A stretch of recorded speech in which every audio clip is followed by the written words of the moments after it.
वक्फे के बाद एक बार फिर आपका इस्तकबाल है।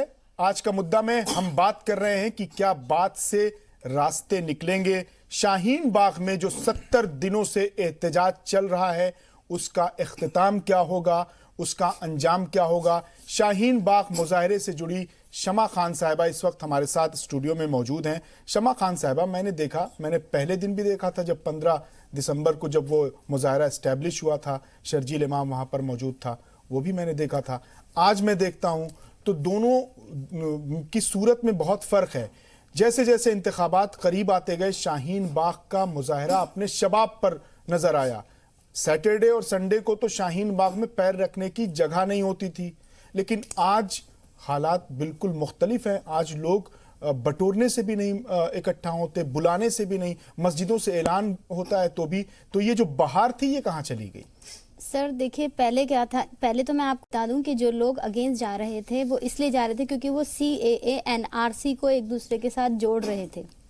लेकिन CAA का जैसे जैसे खुल रहा है, लोगों को पता चल रहा है, वो अपने आप को रोकना बंद करे। वहाँ पे जो लोग और भी जा रहे हैं वो इसलिए जा रहे हैं जिससे कि वहाँ जो मासूम और इनोसेंट वेमेन बैठी हुई हैं, हमारी सिस्टर्स बैठी हुई हैं, उन्हें कोई नुकसान ना हो और उन्हें कोई अकेला ना समझे, क्योंकि जिनकी समझ में अभी तक नहीं आया है वो कंफ्यूज हैं, घबराई हुई हैं। लेकिन शमा खान साहबा, आपने भी देखा होगा दिल्ली इंतखाबात से पहले शाहीन बाग में लोगों का हुजूम रहता था, मजमा रहता है था। इधर 10 दिनों से आपने देखा होगा, आपने गौर किया होगा, आप वहां से जुड़ी हैं तो जाहिर सी बात है कि आप दिन में तो किसी ना किसी वक्त तो वहां जाती ही होंगी, कुछ वक्त तो बिताती होंगी। अब लोगों का मजमा, लोगों की भीड़ नहीं दिखाई दे रही है और लोगों में वो जोश, जिसको हिंदी में कहते हैं उत्साह, नहीं दिखाई दे रहा है। नहीं, मेरी अभी देखिए, मैं क्योंकि ग्राउंड लेवल पे काम कर रही हूँ और इसीलिए मैं लोगों से जुड़ती हूँ कि मैं पूछ सकूँ कि किस तरह से क्या हो रहा है, और बताती भी नहीं हूँ मैं पहले कि मैं कौन हूँ, क्या हूँ, क्यों पूछ रही हूँ। तो वहाँ पर लोग सिर्फ इसी से घबराए हुए हैं कि ये CAA ठीक है हटा दिया उन्होंने, लेकिन NPR और NRC में जब रजिस्ट्रेशन होगा तो उसमें 6 पॉइंट्स ऐसे गलत ऐड कर दिए गए हैं कि हम अपने माँ बाप की रहने की या ज़मीन की कहाँ से इन्फॉर्मेशन लाएंगे, दादा दादाओं की, और जो गरीब हैं, जो झुग्गी झोपड़ियों में रहते हैं। हाँ, यही चीज़ मैं भी वहाँ पर ये बता चुकी हूँ कि NRC अभी नहीं हो रहा है और NRC में इस तरह के कोई डॉक्यूमेंट्स नहीं आएंगे। लेकिन नहीं, हमारे पास तो हैं, लेकिन जो गरीब हैं वो कहाँ से लाएंगे? हम उनके लिए खड़े हुए हैं, हम उनके लिए बैठे हुए हैं।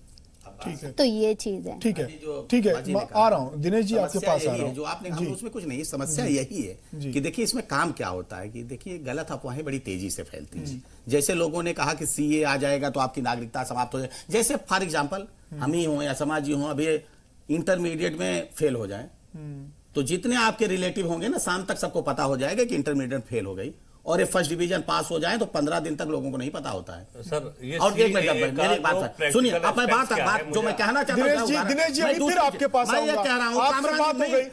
जो शाहीन बाग के मुजाहिरीन जैसे लोगों का जो शाहीन बाग के मुजाहिरीन है, कामरान जी बहका रहे हैं। अरे आप जागरूक हो, आपको पता है CAA किसी की नागरिकता नहीं ले रहा है, CAA किसी की नागरिकता ले रहा है। CAA कब आया? नहीं, CAA किसी की नागरिकता ले रहा है, क्या कहते हैं, नहीं किसी की नागरिकता ले रहा है।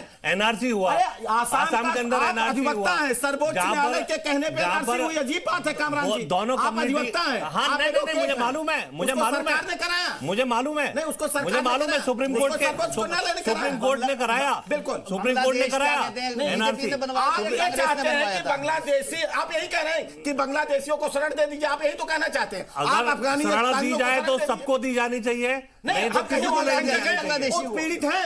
अरे गजब आप बात कर रहे हैं। कितने परसेंट पीड़ित? आपके पास कोई डाटा है? गवर्नमेंट ने कभी कोई सर्वे कराया कि कितने परसेंट लोग जो है धर्म से प्रताड़ित लोग, कितने परसेंट लोग हैं, और कितनी अर्जियां आपके पास धर्म से प्रताड़ित लोगों की आई हैं? आप जो है सिर्फ वोट बैंक के लिए ये कानून लाए हो, क्योंकि कलकत्ता में आपके जो है बंगाल में इलेक्शन होने वाले हैं, आपके जो है 4 स्टेट में इलेक्शन हो गए। आप जो है वोटों को पोलराइज करने की वजह से ये एक्ट लेकर आए हो, अदरवाइज इस एक्ट का कोई वक्ता है ना। ठीक है दिनेश जी, आपको लगता है कि कामरान मलिक साहब जैसे लोगों ने आवाम को गुमराह किया, मुसलमानों को गुमराह किया, बिल्कुल, तो सरकार की जिम्मेदारी थी कि जो लोग गुमराह हो रहे हैं उनको अवेयर किया जाए, बेदार किया जाए, जागरूक किया जाए और बताया जाए कि साहब सीए शरीयत लेने का कानून नहीं है, किसी को शरीयत देने का कानून है। तो क्या आप नाकाम हो गए क्या लोगों को बेदार करने में? भाई क्या एक मिनट, आप धर्म से प्रताड़ित लोगों की बात करते हो, साइड के अंदर दिखा दो मुझे कहां है धर्म से प्रताड़ित लोग कितने? फिर आप पूछिए, आपने बिल्कुल सही अब्बास जी बात उठाई। ये जब कानून पास हो रहा था, बन रहा था, एक्ट बन रहा था, तो पार्लियामेंट में जिस भी पार्टी ने जो भी सवाल उठाया, माननीय गृह मंत्री जी ने एक एक सवाल का जवाब दिया। कोई ऐसा सवाल नहीं जिसका जवाब। दूसरी चीज, सरकार ने सीए क्या है पूरे देश में उसके लिए कार्यक्रम की। यही नहीं, सरकार जब मुजाहरे शुरू हो गए तब, जनता जब एक महीना गुजर गया तब, पहले नहीं दिनेश होता है। जी, भारतीय जनता पार्टी ने एक एक जिले में मैं कह रहा हूं कार्यक्रम उन्होंने करके बताया। लेकिन जब अफवाह गैंग सक्रिय होता है ना, जब पढ़े लिखे लोग, कामरान जी जैसे पढ़े लिखे लोग ऐसे दिखा के कहते हैं, पहले इन्होंने कहा कि नागरिकता चली जाएगी। अब भीड़ इसलिए कम आ रही है कि लोगों को समझ में आ रहा है कि किसी की नागरिकता जाने वाली नहीं है। अब सवाल किसका कर रहे हैं? एनआरसी। अरे जिसको पार्लियामेंट में सरकार ने कहा कि अभी एनआरसी पर अमित शाह जी ने तो कहा ना, इलेक्शन 4 इलेक्शन हो गए उनके, उसमें आपको कंपेनिंग में बोला ना, चुन के जो है, अरे जो बाहर है जाएंगे। अभी मैं कह रहा हूं सबको भगाओ ना, जो भी सबको निकालो ना, सबको निकालो। और धन से प्रताड़ित लोग, धन से प्रताड़ित लोग कितने परसेंट है मुझे ये बता दो आप। कामराज जी सुन लीजिए, धन से प्रताड़ित का कोई भी अगर हिंदू और मुसलमान बांग्लादेश से आए, पाकिस्तान से आए, आने वाला कोई भी घुसपैठिया सोशल एक्सपेक्ट से आए, सुन लीजिए, सोशल एक्सपेक्ट से आए, सुन लीजिए। अगर आप घुसपैठिए के पैरोकार, सुन लीजिए, हिंदुस्तान का मुसलमान यही का है, यही रहेगा, आपके पैरोकार में नहीं जाएगा। देखिए जो घुसपैठिया है वो नहीं रहेगा। देखिए हिंदुस्तान के मुसलमानों का कोई बाल बाका नहीं कर सका। ये मोदी जी की सरकार है जो पाकिस्तान से, बांग्लादेश से, अफगानिस्तान से आप बरगलाइए मत। हिंदू लोग आए, उनके लिए उनके तो आप हमदर्द हैं, उनके तो हमदर्द हैं, मुसलमानों के हमदर्द नहीं है। मुसलमानों के नाम पर आपने देश का बंटवारा करवा दिया। नहीं हमने नहीं कराया। ठीक है, सावरकर जी ने पहले जो एक्ट नेशन थ्योरी की, सावरकर जी ने सबसे पहले टू नेशन थ्योरी की, और उसको जिन्ना ने उसको अडॉप्ट किया। और आरएसएस के लोगों ने नहीं सर, वारिस पठान के इस बयान की सबने मजम्मत की। वारिस पठान के इस बयान की किसी ने हिमायत नहीं की, किसी ने भी हिमायत नहीं की। उसके खिलाफ इन्होंने प्रदर्शन किया। आपने अरेस्ट क्यों नहीं किया अभी तक? आप अरेस्ट कराओ ना उसको, वारिस पठान को। आप क्या कर रहे हैं? हम तो कहते हैं एफआईआर दर्ज हो गई, एफआईआर दर्ज हो गई। सिलेक्टिव अप्रोच है ना, यही दो। देखिए आप ना तो वारिस पठान को अरेस्ट करा सकते हैं, ना योगी जी जैसे लोगों को अरेस्ट करा सकते हैं। पढ़े लिखे लोग, योगी जी कानून को जानने वाले लोग हैं, एक बड़े चैनल बांध के ये बोलते हैं कि आप एक मारोगे तो हम 10 मारेंगे, एक मारोगे तो हम 100 मारेंगे। ठीक है, अब नहीं जा सकते। ठीक है दिनेश जी। एजाज कमर साहब जी, देखिए एजाज कमर साहब, मैं अभी आप बात पहले कह दूं कि जब शेख हसीना साहब आई थी तो मैंने आपके चैनल पे बैठ के कहा था कि प्रधानमंत्री जी को इनसे बांग्लादेशी घुसपैठियों का मुद्दा उठाना चाहिए। अब मसला ये है कि अगर ये बांग्लादेशियों से हमदर्दी क्यों करें, अगर इनको बांग्लादेश को इतनी परेशानी तो पाकिस्तान में वापस से क्यों नहीं मर्ज हो जाते। अगर ये अपने बांग्लादेशियों को नहीं पाल सकती, हम पहले कैसे अलग हुए मजहब के नाम पे, फिर वहां से नस्ल के नाम पे अलग हुए, अब ये हमारे गले की हड्डी बने हुए हैं। तो भैया बांग्लादेश किसके लिए बना था? तो आप या तो पाकिस्तान में मर्ज हो जाओ या हिंदुस्तान में मर्ज हो जाओ। क्या परेशानी है? बांग्लादेश को हिंदुस्तान में मिला लो, कोई प्रॉब्लम ही नहीं रहेगी, कोई प्रॉब्लम नहीं होगी। और आरएसएस तो कहती है अखंड भारत सी के बांग्लादेश मिला लेंगे, खुशी खुशी सारे बांग्लादेशी आ जाएं, स्वागत है। लेकिन अलग जब देश बनाते हो तो हमारा पीछा छोड़ो। अब आप सवाल करिए। मेरा सवाल ये था कि मुसलमानों में ये दिक्कत देखी जाती है कि हमने योगी के बयान को देख लिया, हमने प्रवेश वर्मा के बयान को सुन लिया, हमने अनुराग ठाकुर के बयान को सुना, लेकिन राजनाथ सिंह ने एक बयान दिया था कि हिंदुस्तान के मुसलमान को कोई चिमटे से भी नहीं छू सकता। जी, इसको क्यों नहीं लोगों में इस स्प्रेड किया गया, उनके इस पैगाम को, इस मैसेज को? देखिए भाई, किसने बयान दिया कि हिंदुस्तान के मुसलमान को अब छू देंगे? ये किसने आज तक बयान दिया? छोड़िए, मैं भी तो आपके चैनल पे कह रहा हूं। सबने गलत सुना है। ये किसने कहा? दिनेश भाई बात देखिए सर गिरिराज सिंह, सर दिनेश जी गिरिराज सिंह हर दूसरे दिन इस तरह के नहीं, वो बयान किसको देते कहते हैं हैं? कि वो हिंदुस्तान के मुसलमान हिंदुस्तान के मुसलमान गज़वे हिंद की तैयारी कर रहे हैं, जिहाद की तैयारी कर रहे हैं, खिलाफत की तैयारी कर रहे हैं। 15 करोड़ बनाम 100 करोड़ की बात करते हैं। हाँ, तो आप कहिए ना, जिंदाबाद की बात करते हैं, आप कहिए ना उसकी। मुसलमान नहीं, आप हिंदू मुसलमान, यही बात है। आप तोड़ने की बात करते हैं, हम जोड़ने की बात करते हैं। आप हिंदुस्तान के जो हमारे, हम तो बार-बार आप गोली मारने की बात करते हैं साहब।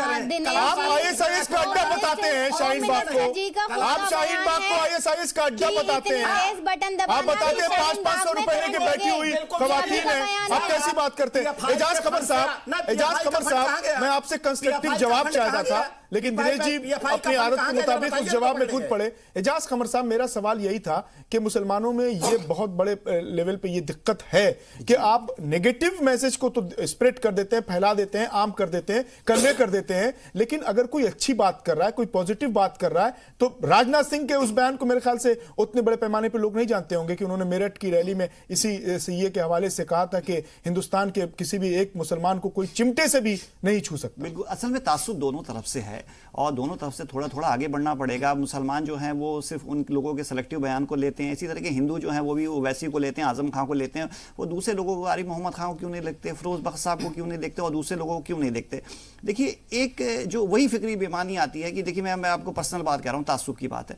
मैं बहुत छोटा था कि मेरी ननिहाल शियाओं की और ददियाल जो है सुन्नियों की है, तो मुझे बचपन में बताया गया कि जी सुनने में आया कि आप शिया थूक के देते हैं। जब मैंने अपनी वालदा से पूछा तो उन्होंने कहा ये तो बहुत बड़ी बदतमीजी है, तो मुझे उस वक्त समझ आया क्योंकि मेरी वालदा ने बताया। तो ये एक तासुब है। अब इसके लिए क्या सोल्यूशन है? इसके लिए ज़रूरी ये है कि जब हम आपस में शिया सुन्नी साथ में बैठेंगे, हिंदू मुसलमान आपस में बैठेंगे, जब तो ये बात होगी। ये तासुब और ये नफरत को कब तक हम लेके जाएंगे? आप ये बताइए, इसका कोई सॉल्यूशन होगा या नहीं होगा? या फिर आप लड़ना भी नहीं चाहते हैं कि कभी आप ये कहते हैं कि 100 पे 115 की बात करते हैं, कभी कहते हैं 15 मिनट के लिए, तो आप 15 मिनट के लिए आप तो लड़ ही लिए ना। आपको कौन लड़ने से रोक रहा है? आप लड़ना भी नहीं चाहते और सुकून से रहना भी नहीं चाहते।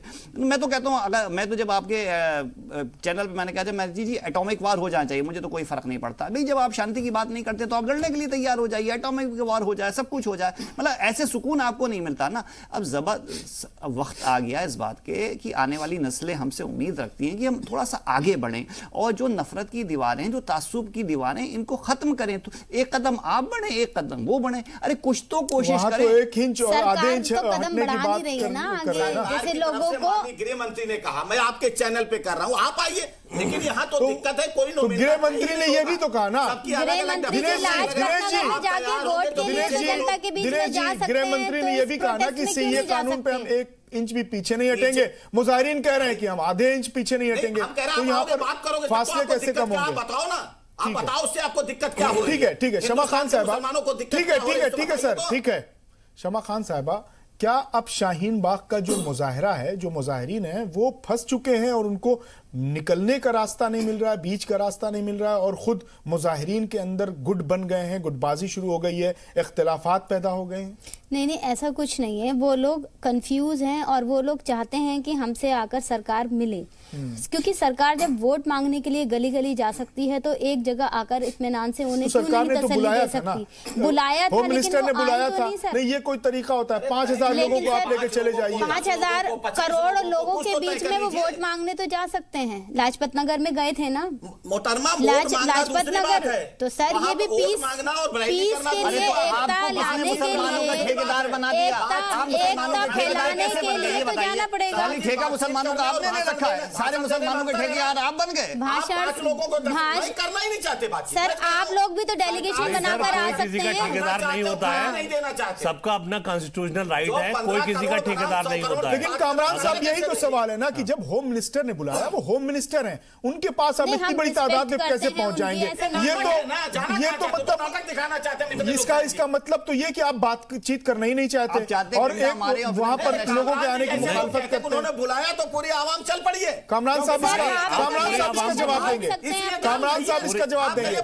ठीक है दिनेश जी, कामरान साहब को जवाब देने। मैं दे रहा हूं जवाब। देखिए, होम मिनिस्टर साहब ने बुलाया और लोग गए भी वहां पर। अब बात पूरी होने दीजिएगा दिनेश जी। जब भी आप क्या कहते हैं, हमने बहुत सारे डेमोन्स्ट्रेशन किए हैं, यूनिवर्सिटी में किए हैं और दूसरी जगहों पर किए हैं। एक भीड़ तो जाती है, किसी से मिलने के लिए जाती है, मगर जब अंदर ऑफिस के अंदर जाते हैं तो 2-4 नुमाइंदे ही जाते हैं। तो आप जो है जब लोग जा रहे हैं आपने पहले ही जगह मना कर दिया कि सिक्योरिटी के पॉइंट ऑफ व्यू से आप बात नहीं करना चाहते थे। चलो ठीक है, एक मिनट पूरी बात होने दीजिए।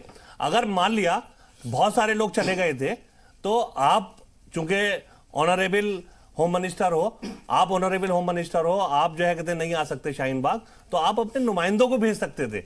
आप बात करने ही नहीं चाहते और आपने एक मिनट बस एक लास्ट बात के लिए 50 बार आपने अपनी इंटेंशन पहले से ही क्लियर कर दिया है कि हम 1 इंच भी पीछे नहीं हटेंगे। आपने पहले से ही इंटेंशन क्लियर कर दी। दिनेश साहब, दिनेश जी, एजाज कमर साहब ब्रेक ले लेते हैं। ब्रेक के बाद जब लौटेंगे तो एजाज कमर साहब और दिनेश जी कामरान साहब की बातों का जवाब देंगे ब्रेक के बाद।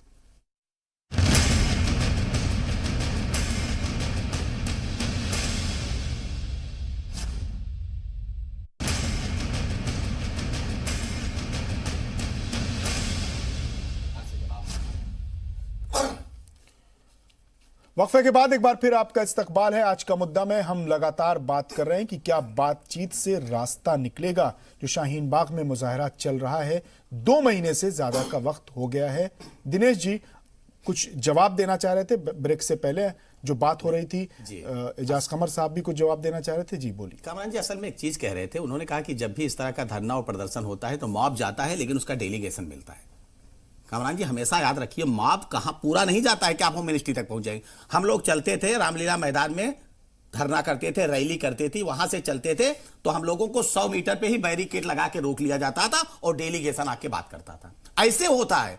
आप मॉब लेके यहां आप चाह रहे हैं कि हम इंडिया गेट पे आ जाए, समस्या है। आप इंडिया, जरा मेरी बात सुनिए, आप यही चाहते हैं कि मॉब आ जाए और इंडिया गेट पर बैठ जाए, आप ये चाहते हैं। दिक्कत ये है, समझ लीजिए, समस्या है कि आप शाहीन बाग में आप जाइए ना, आप जीवी है, पढ़े लिखे हैं, लॉयर है, आप जाइए, कहिए कि 2-4 लोग जो है वहां बात कर रहे थे, वैसे आप 2-4 लोगों को लेके आइए, सरकार ना बात करे तो आप बताइए। समस्या यही, मैं फिर से कह रहा हूं कि बातचीत करना ही नहीं चाहते, सिर्फ नाटक।